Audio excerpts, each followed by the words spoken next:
আসসালামু আলাইকুম guys. Gold Obaidul YouTube চ্যানেলে আপনাদের সবাইকে স্বাগতম।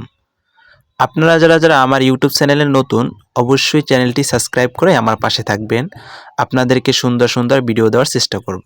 তো বন্ধুরা, আপনারা এই ভিডিওটা কেন ক্লিক করছেন? অবশ্যই দেখতে চাইতেছেন বনসাই গাছটা মূলত কীরকম বা এটা দেখতে কেমন।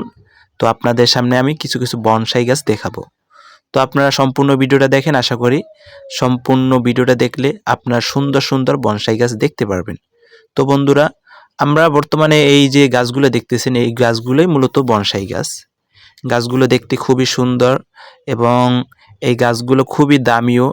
এই গাছগুলো তৈরি করতে খুবই সময়ের প্রয়োজন হয় এবং এই গাছগুলোর এমন একটি সিস্টেম যে বড় একটি গাছকে ছোট আকৃতি দেওয়া।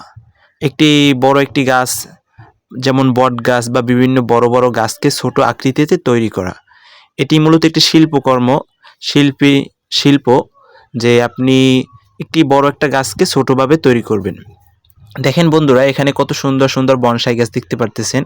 এই যে একটা বনসাই গাছ দেখতেছেন, এটা কত সুন্দর, তার নিচের শিকড়গুলো এবং গাছের কত মোটা, নিচ দিক থেকে কত মোটা, কিন্তু গাছটা খুবই ছোট খাটো। এই গাছগুলো আপনারা যারা শহরে বসবাস করেন আপনারা সবাই চিনেন।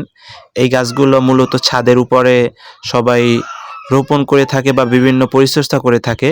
তো আপনারা কিন্তু অবশ্যই যারা শহরে বসবাস করেন তারা এই গাছগুলো চিনে থাকেন।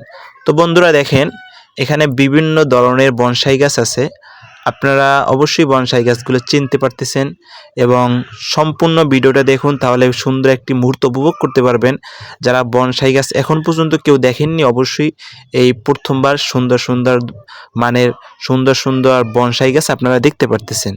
তো গাইস, আপনারা যারা ভিডিওটা দেখতেছেন এখনও আমার চ্যানেলটি সাবস্ক্রাইব করেননি, অবশ্যই চ্যানেলটি সাবস্ক্রাইব করে আমার পাশে থাকবেন। আপনাদের মাঝে প্রতিনিয়ত দৈনিক সুন্দর সুন্দর ভিডিও নিয়ে আসার চেষ্টা করব। তো দেখেন, এই একটা বনসাই গাছ অনেক সুন্দর।